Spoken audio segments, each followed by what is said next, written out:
നമസ്കാരം, goodness evening ന്യൂസിലേക്ക് സ്വാഗതം. പ്രധാന വാർത്തകൾ. KSRTC ഡ്രൈവർ മേയർ തർക്കം. ആര്യ അടക്കമുള്ളവർക്കെതിരായി KSRTC ഡ്രൈവറിന്റെ പരാതി കോടതി ഫയലിൽ സ്വീകരിച്ചു. The face of the faceless Arabian രാജ്യങ്ങളിൽ പ്രദർശനം ആരംഭിച്ചു. നിയന്ത്രണം ഫലം കണ്ടു തുടങ്ങി. വൈദ്യുതി ഉപയോഗത്തിൽ 200 മെഗാവാട്ടിന്റെ കുറവുണ്ടായെന്ന് വൈദ്യുതി മന്ത്രി. കെജ്രിവാളിന് ഇടക്കാല ജാമ്യം പരിഗണിക്കുമെന്ന് കോടതി. കേരള തീരത്ത് റെഡ് അലർട്ട്. ഇന്ന് അതീവ ജാഗ്രത. നാളെ രാത്രി വരെ അതിതീവ്ര തിരമാല. വാർത്തകൾ വിശദമായി. KSRTC ബസ് തടഞ്ഞ തിരുവനന്തപുരം മേയർ ആര്യ രാജേന്ദ്രനും ഭർത്താവും MLA-മായ സച്ചിൻ ദേവനുമെതിരെ നിയമ നടപടിയുമായി ഡ്രൈവർ യദു മുന്നോട്ട്. മേയർ ആര്യ രാജേന്ദ്രൻ, MLA സച്ചിൻ ദേവ്, കാറിലുണ്ടായിരുന്ന മറ്റുള്ളവർക്കെതിരെയും കേസെടുക്കണമെന്ന് ആവശ്യപ്പെട്ടുള്ള പരാതി കോടതി ഫയലിൽ സ്വീകരിച്ചു.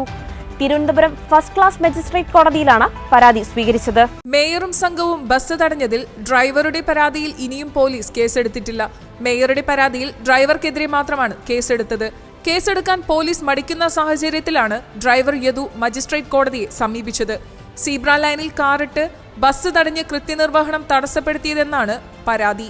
സച്ചിൻ ദേവ് MLA ബസ്സിൽ അതിക്രമിച്ചു കയറി ഭീഷണിപ്പെടുത്തിയെന്നും യദുവിന്റെ പരാതിയിൽ പറയുന്നു. ഇതിനിടെ ഡ്രൈവർ മേയറോട് അശ്ലീല ആംഗ്യം കാണിക്കുന്നത് കണ്ടിട്ടില്ലെന്നാണ് ബസ് കണ്ടക്ടർ സുബിൻ പോലീസിന് മൊഴി നൽകിയത്. പിൻസീറ്റിലായതിനാൽ ഒന്നും കണ്ടിട്ടില്ലെന്നാണ് മൊഴി. മേയർ സഞ്ചരിച്ച വാഹനത്തെ ബസ് ഓവർടേക്ക് ചെയ്തിട്ടുണ്ടോ എന്നും വ്യക്തമല്ലെന്നാണ് കന്റോൺമെന്റ് പോലീസിന് നൽകിയ മൊഴി. വിവാദം കത്തിപ്പടരുമ്പോഴും കണ്ടക്ടർ ഇതുവരെ രംഗത്ത് വന്നിരുന്നില്ല. ടെസ്റ്റ് പരിഷ്കരണത്തിനെതിരെ ഡ്രൈവിംഗ് സ്കൂളുകാരുടെ പ്രതിഷേധം തുടരവെ സമയനീക്കവുമായി മോട്ടോർ വാഹന വകുപ്പ്. CITU ഉൾപ്പെടെ സംഘടനകൾ ഉയർത്തിയ പ്രതിഷേധത്തിന്റെ പശ്ചാത്തലത്തിൽ മെയ് മുതൽ പ്രഖ്യാപിച്ചിരുന്ന പുതിയ രീതിയിലെ ടെസ്റ്റിംഗ് രീതി തൽക്കാലം പിൻവലിച്ചിട്ടുണ്ട്. നിലവിലെ റോഡ് ടെസ്റ്റ് കടുപ്പിച്ചുകൊണ്ടുള്ള ഉത്തരവ് ഗതാഗത വകുപ്പിന് തിരിച്ചടിയായിട്ടുണ്ടെന്നാണ് പുറത്തുവരുന്ന വിവരങ്ങൾ. നേരത്തെ പ്രതിദിനം 30 ടെസ്റ്റുകൾ എന്ന് നിജപ്പെടുത്തിയത് 40 ഉയർത്തിയിട്ടുണ്ട്. പുതിയ 25 പേർ, പഴയ 10 പേർ, വിദേശത്ത് പോകുന്ന 5 പേർ എന്നിങ്ങനെയാണ് പുതിയ ക്രമീകരണം. വിദേശത്ത് പോകുന്ന 5 പേർ ഹാജരാകുന്നില്ലെങ്കിൽ ലേണേഴ്സ് കാലാവധി കഴിഞ്ഞ 5 പേരെ പരിഗണിക്കാം. ആദ്യം റോഡ് ടെസ്റ്റ്, പിന്നീട് എച്ചെടുക്കൽ എന്ന ക്രമത്തിലാകും ടെസ്റ്റുകൾ നടത്തുക. ഇതിനു പുറമെ നിലവിലെ പല നിബന്ധനകളും നടപ്പാക്കുന്നതിന് കൂടുതൽ സമയം അനുവദിക്കുകയും ചെയ്തിട്ടുണ്ട്. 15 വർഷം കാലാവധി പൂർത്തിയായ വാഹനം മാറ്റുന്നതിന് 6 മാസത്തെ സമയമാണ് അനുവദിച്ചത്. ഡാഷ്ബോർഡ് ക്യാമറ സ്ഥാപിക്കാൻ 3 മാസത്തെ സാവകാശവും അനുവദിച്ചിട്ടുണ്ട്. ഡ്രൈവിംഗ് ടെസ്റ്റുമായി ബന്ധപ്പെട്ട പുതിയ പരിഷ്കാരങ്ങൾക്കെതിരെ ഡ്രൈവിംഗ് സ്കൂളുകളുടെ ഭാഗത്തുനിന്ന് വ്യാപകമായ പ്രതിഷേധമാണ് ഉയർന്നത്. കൂടിയാലോചനകളില്ലാതെ മന്ത്രി ഏകപക്ഷീയമായി എടുത്ത തീരുമാനമാണ് ഇപ്പോൾ നടപ്പാക്കുന്നതെന്ന് ഉടമകൾ ആരോപിച്ചു. സ്കൂൾ ഉടമകളുടെ പ്രതിഷേധത്തെ തുടർന്ന് പരിഷ്കാരങ്ങൾ നടപ്പാക്കിയ ആദ്യ ദിനം മുതൽ തന്നെ സംസ്ഥാനത്തെ ഡ്രൈവിംഗ് ടെസ്റ്റുകൾ മുടങ്ങിയിരുന്നു. വാഴ്ത്തപ്പെട്ട സിസ്റ്റർ റാണി മരിയുടെ ജീവിതം പറയുന്ന the face of the faceless എന്ന ചലച്ചിത്രം അറേബ്യൻ രാജ്യങ്ങളിലെ തിയേറ്ററുകളിൽ പ്രദർശിപ്പിക്കുന്നു. മതപരമായ അതിർവരമ്പുകൾ മറികടന്ന് സാർവത്രികമായ ഏകത്വം സ്വീകരിക്കുകയും സ്ത്രീ ശാക്തീകരണത്തിനായി തന്റെ ജീവിതം സമർപ്പിക്കുകയും ചെയ്ത സിസ്റ്റർ റാണി മരിയയുടെ പ്രചോദനാത്മകമായ യാത്രയാണ് the face of the faceless. പ്രവാസികളുടെ ആവശ്യപ്രകാരമാണ് ഗൾഫ് രാജ്യങ്ങളിൽ പ്രദർശനം ആരംഭിച്ചത്. 6 ആഴ്ച നിറഞ്ഞ സദസ്സിൽ വിജയകരമായി കേരളത്തിൽ പ്രദർശിപ്പിച്ച the face of the faceless 2023 ഏറ്റവും മികച്ച ക്രിസ്ത്യൻ സിനിമകൾക്കുള്ള international Christian visual media golden crown award നേടിയിരുന്നു. വത്തിക്കാനിൽ പ്രദർശനം നടത്തിയ ആദ്യ ഇന്ത്യൻ സിനിമയാണ് the face of the faceless. വളരെ കുറഞ്ഞ നാളുകൾ കൊണ്ട് 55-ൽ പരം അന്തർദേശീയ അവാർഡുകൾ കരസ്ഥമാക്കിയ ചിത്രം 2024 ഓസ്കാർ നോമിനേഷനുകൾക്ക് അർഹത നേടുകയും IMDb, ബുക്ക് മൈ ഷോ തുടങ്ങിയ പ്ലാറ്റ്ഫോമുകളിൽ ഉയർന്ന പ്രശംസ നേടുകയും ചെയ്തു. മുംബൈയിലെ സെന്റ് സേവേഴ്സ് കോളേജിലെ കമ്മ്യൂണിക്കേഷൻ ഡിപ്പാർട്ട്മെന്റിലെ associate dean doctor Shaison P. ഔസേപ്പാണ് ഇതിന്റെ സംവിധായകൻ. 25-ൽ പരം രാജ്യങ്ങളിൽ ഡോക്യുമെന്ററികളും സിനിമകളും നിർവഹിച്ച ഡോക്ടർ ഷെയ്സൻ UN അവാർഡ് മുതൽ 10ഓളം അന്തർദേശീയ പുരസ്കാരങ്ങൾക്ക് ഉടമയാണ്. ത്രിലൈറ്റ് ക്രിയേഷൻസിന്റെ ബാനറിൽ APJ അബ്ദുൽ കലാം അവാർഡ് വിന്നറായ ഡീൻ സാന്ദ്ര ഡിസൂസ റാണയും ഷെയ്സൻ P. ഔസേപ്പും കൂടി നിർമ്മിച്ചതാണ് ഈ മഹത്തായ ചിത്രം. നീണ്ട 7 വർഷത്തെ കഠിന പ്രവർത്തനത്തിൽ ഇന്ത്യയിലെ 16-ൽ പരം സംസ്ഥാനങ്ങളിൽ നിന്ന് 150-ൽ പരം ആർട്ടിസ്റ്റുകളും 200-ൽ പരം ടെക്നീഷ്യന്മാരും ഇതിന്റെ പിന്നിൽ പ്രവർത്തിച്ചിട്ടുണ്ട്. കൊച്ചി പനമ്പള്ളി നഗറിൽ നടുറോഡിൽ നവജാത ശിശുവിന്റെ മൃതദേഹം കണ്ടെത്തിയ കേസിൽ അമ്മയുടെ അറസ്റ്റ് രേഖപ്പെടുത്തിയതായി പോലീസ് കോടതിയെ ഇന്ന് അറിയിക്കും. ആശുപത്രിയിൽ ചികിത്സയിൽ കഴിയുന്ന യുവതിയുടെ ആരോഗ്യനില തൃപ്തികരമായ ശേഷം ജുഡീഷ്യൽ കസ്റ്റഡി ആവശ്യപ്പെടാനാണ് പോലീസിന്റെ നീക്കം. പിന്നീട് കസ്റ്റഡിയിൽ വാങ്ങി ചോദ്യം ചെയ്യുമെന്നാണ് പോലീസ് വ്യക്തമാക്കിയത്. കുഞ്ഞിനെ കൊന്നത് ശ്വാസം മുട്ടിച്ചാണെന്ന് യുവതി പോലീസിന് മൊഴി നൽകി. 8 മണിയോടെ അമ്മ വാതിൽ മുട്ടിയപ്പോൾ പരിഭ്രാന്തിയിലായി. കയ്യിൽ കിട്ടിയ കവറിൽ കുഞ്ഞിനെ പൊതിഞ്ഞ് താഴോട്ടിട്ടു.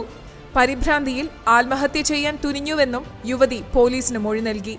അതേസമയം യുവതിയുടെ മൊഴി എതിരാണെങ്കിൽ മാത്രം ആൺസുഹൃത്തിനെതിരെ കേസെടുക്കാനാണ് നിലവിൽ അന്വേഷണ സംഘം ഉദ്ദേശിക്കുന്നത്. സംഭവത്തിൽ കേസെടുത്ത ബാലാവകാശ കമ്മീഷൻ ജില്ലാ പോലീസ് മേധാവിയോട് റിപ്പോർട്ട് തേടിയിട്ടുണ്ട്. ഇന്നലെ രാവിലെ 8 മണിയോടെയാണ് കൊച്ചി നഗരത്തെയാകെ ഞെട്ടിച്ച സംഭവം ഉണ്ടായത്. ശുചീകരണ തൊഴിലാളികളാണ് നടുറോഡിൽ പൊക്കിൾക്കൊടി പോലും മുറിച്ചു മാറ്റാത്ത നിലയിൽ നവജാത ശിശുവിന്റെ ശരീരം ആദ്യം കണ്ടത്. റോഡിലേക്ക് വീണ കുഞ്ഞിനെ പൊതിഞ്ഞിരുന്ന കവർ കേന്ദ്രീകരിച്ചായിരുന്നു തുടർ അന്വേഷണം. ആമസോണിൽ ഉൽപ്പന്നങ്ങൾ വാങ്ങിയ കവറിലെ വിലാസം പരിശോധിച്ചാണ് ഫ്ളാറ്റിന്റെ 5ാം നിലയിൽ പോലീസ് എത്തിയത്. അപ്പോൾ മാത്രമാണ് യുവതിയുടെ മാതാപിതാക്കൾ സംഭവം അറിയുന്നത്. ഈ ഫ്ളാറ്റിലെ ശുചിമുറിയിൽ രക്തക്കറ കണ്ടെത്തിയതോടെയാണ് പ്രതിയെ പറ്റിയുള്ള നിർണായക വിവരം പോലീസിന് ലഭിച്ചത്. സംസ്ഥാനത്ത് വൈദ്യുതി ഉപയോഗത്തിൽ 200 മെഗാവാട്ടിന്റെ കുറവുണ്ട് എന്ന് വൈദ്യുതി മന്ത്രി കെ കൃഷ്ണൻകുട്ടി. ഇന്നലത്തെ ഉപയോഗം 5800 മെഗാവാട്ടിൽ നിന്നും 5600 കുറഞ്ഞത്. വൻ ഉപഭോക്താക്കൾ സ്വയം നിയന്ത്രണം തുടങ്ങിയത് ഫലം കാണുന്നുണ്ടെന്ന് മന്ത്രി വ്യക്തമാക്കി.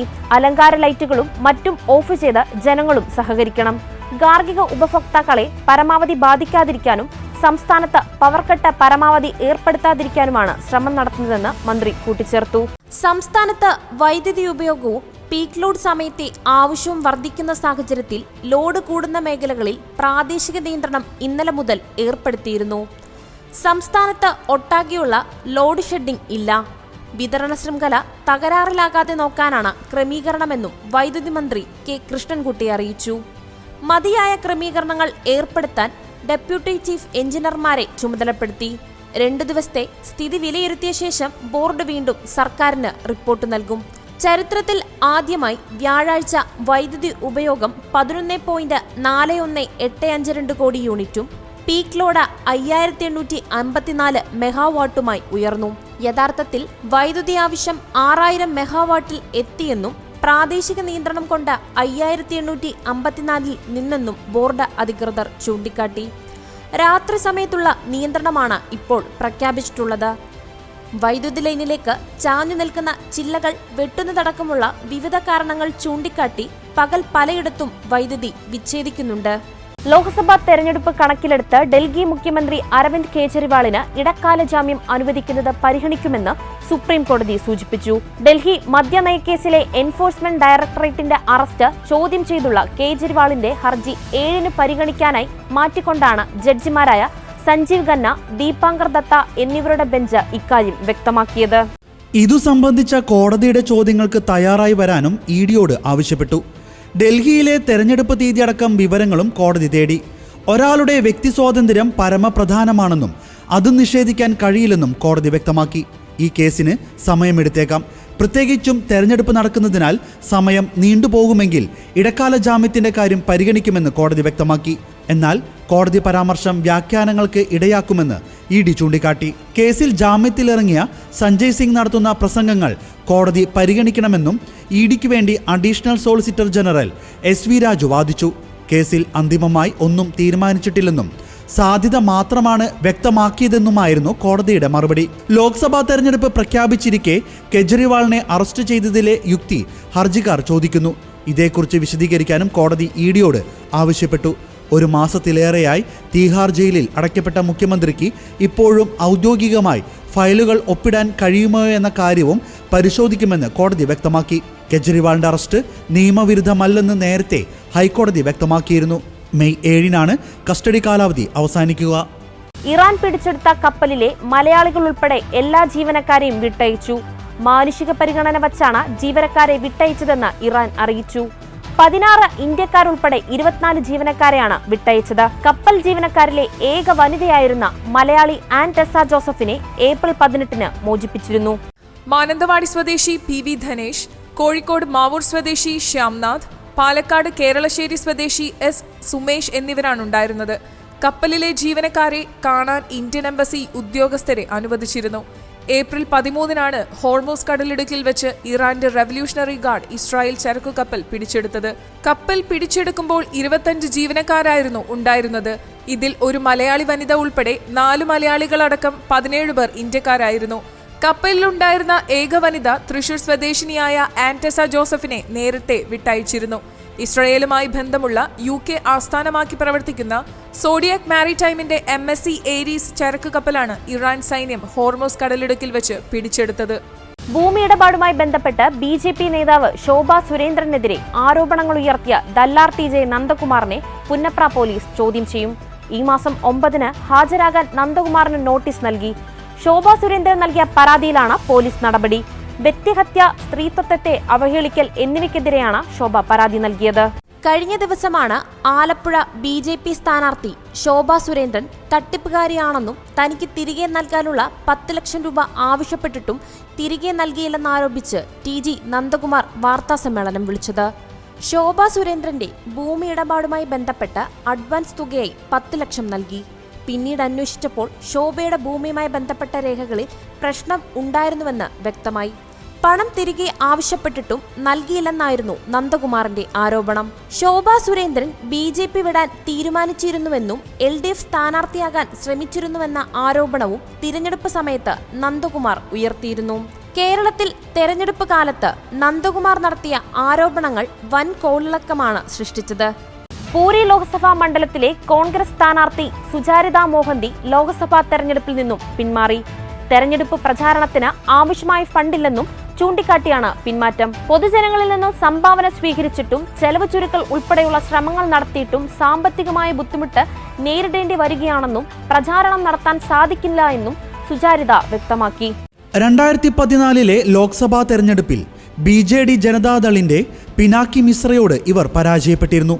പാർട്ടി തനിക്കും ഫണ്ട് നിഷേധിക്കുകയാണെന്നും നിയമസഭാ തെരഞ്ഞെടുപ്പിൽ ദുർബലരായ സ്ഥാനാർത്ഥികൾക്കാണ് ടിക്കറ്റ് കൊടുത്തിരിക്കുന്നത്. BJPയും BJDയും പണക്കൊഴുപ്പിന്റെ പ്രദർശനം നടത്തുകയാണെന്നും അതുകൊണ്ട് താൻ അപ്രകാരം മത്സരിക്കാൻ ആഗ്രഹിക്കുന്നില്ലെന്നും സുചാരിത വ്യക്തമാക്കുന്നു.